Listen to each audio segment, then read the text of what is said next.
Selon l'homme intérieur, je prends plaisir à la loi de Dieu. Romains 7, 22. L'Esprit lui-même rend témoignage à notre esprit. Romains 8, 16. Qu'un tel homme soit livré à Satan pour la destruction de la chair, afin que l'esprit soit sauvé au jour du Seigneur Jésus. 1 Corinthiens 5, 7. Pour être sainte de corps et d'esprit. 1 Corinthiens 7, 34.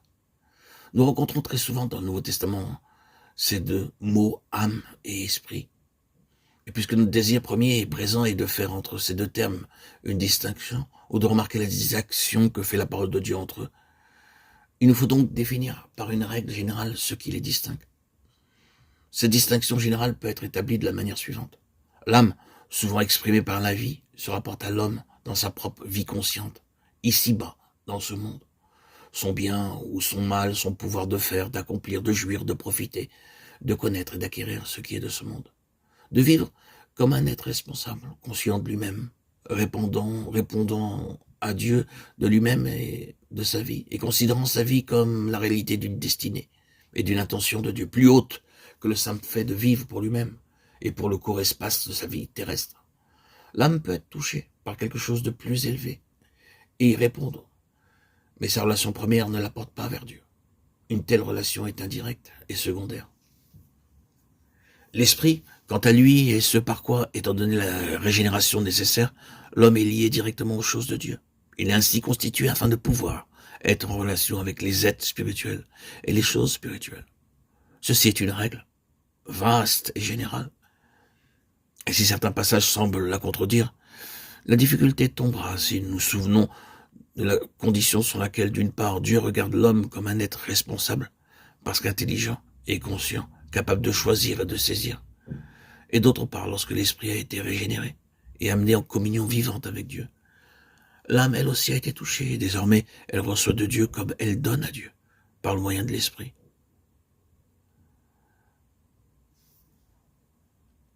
Nous pouvons rappeler ici un passage de la lettre de Paul aux Corinthiens qui exprime bien notre pensée. Ce sont des choses que l'œil n'a point vues, que l'oreille n'a pas entendues, et qui ne sont pas montées au cœur de l'homme, mais que Dieu a préparées pour ceux qui l'aiment. Dieu nous les a révélées par l'Esprit, car l'Esprit sonde tout, même les profondeurs de Dieu. En effet, qui sait ce qui est en l'homme, sinon l'Esprit de l'homme qui est en lui? De même aussi personne ne connaît ce qui est en Dieu, si ce n'est l'Esprit de Dieu. Mais nous avons reçu l'Esprit qui vient de Dieu, afin que nous connaissions les grâces de Dieu. 1 Corinthiens 2, 9, 12. Chaque royaume est gouverné et limité par sa propre nature. Un animal et un homme ne pourront pas pousser très loin leur rapport mutuel, que représente un oratorio de Handel pour un chien. Nous n'avons fait jusqu'ici que frayer le chemin pour notre étude réelle. Il nous faut maintenant la commencer sérieusement. Mais nous aimerions le répéter avant de commencer un nouveau chapitre sur cette étude, âme et esprit, sans avoir un caractère académique ni technique. Je vous invite à donc poursuivre cette étude dans les prochains audios que je vais publier. Mon désir le plus profond, c'est que cette étude ne soit ni technique, ni un caractère académique, comme je vous l'ai dit, comme je me répète, mais sachez que c'est un fardeau sur notre cœur, le désir de voir un réel changement dans l'état spirituel des enfants de Dieu qui existent aujourd'hui, et un désir profond de mon cœur. Notre objet est entièrement spirituel, et pour le plaisir de Dieu et la satisfaction de son peuple.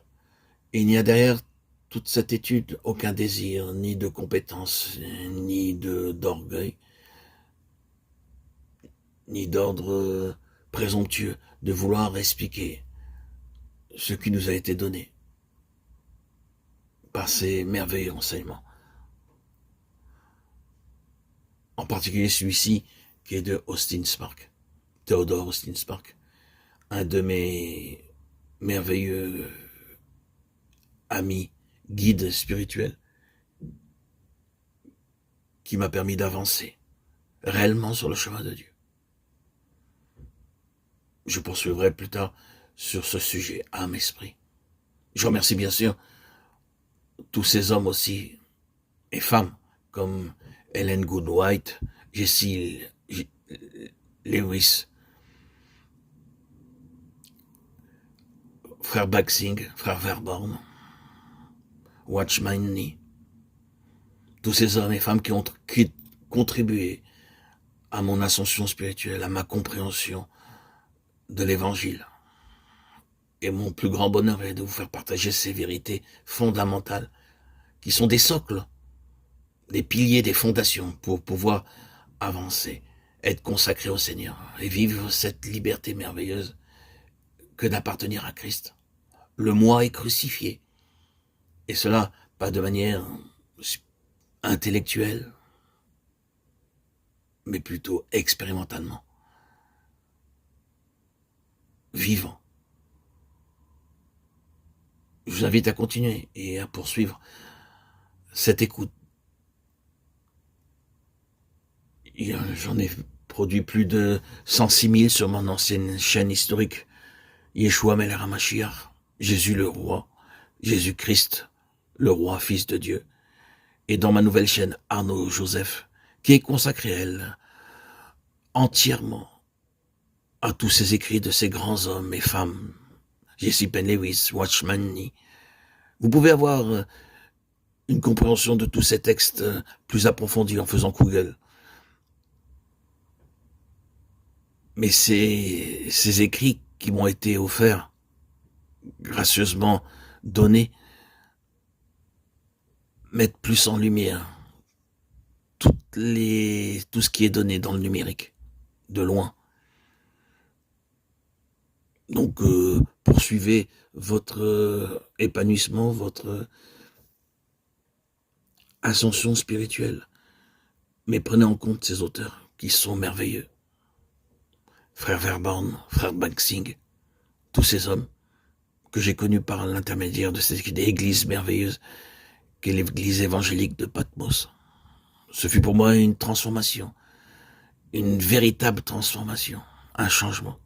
Ce qui m'a poussé à quitter mon ancienne église, les disciples de Jésus-Christ, qui étaient composés pour la plupart de Haïtiens, et qui étaient, il faut être honnête, merveilleuses, dans cette fraternité, dans cette ambiance unique que je n'ai trouvée nulle part ailleurs, nulle part ailleurs.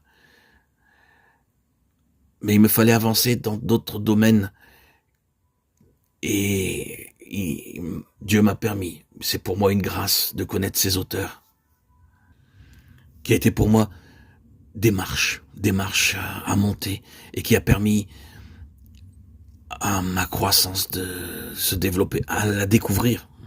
Je suis resté pendant 5 ans, depuis mon baptême, sans découvrir cette croissance, qui était possible, vivante, expérimentale, quotidienne en Christ. Je remercie le Seigneur de m'avoir accordé cette grâce. Dans chaque phrase, dans chaque virgule que je lis sur ces écrits, je trouve et décèle des perles, des joyaux, des diamants, qui confectionnent la couronne de Dieu, la couronne de notre Seigneur. Merci Seigneur Jésus, tu m'as étonné, tu m'as surpris par tous ces écrits, par cette nouvelle énergie que tu m'as permis de goûter, et tous ces talents, tous ces écrivains, tous ces messagers de Christ qui sont là, à ma disposition, dans des écrits si précieux, qui sont pour moi des trésors, des trésors. Merci Seigneur, c'est une grâce que tu m'as faite, de m'enseigner la Bible par leur intermédiaire, de me faire goûter et comprendre la Bible. Je t'exprime Seigneur toute ma gratitude et te suis soumis et obéissant par ton Saint-Esprit qui agit en moi. Je renonce à tout ce qui n'est pas de ce monde, tout ce qui est de ce monde pour accomplir ta sainte vérité. Je suis une créature pécheresse, tu le sais bien. Que ce soit dans ma jeunesse,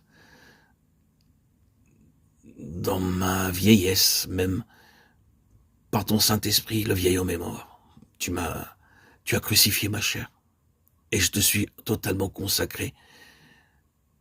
Et je ne peux que te bénir, te chanter grâce à ces écrits que tu m'as offerts, qui est une grâce supplémentaire.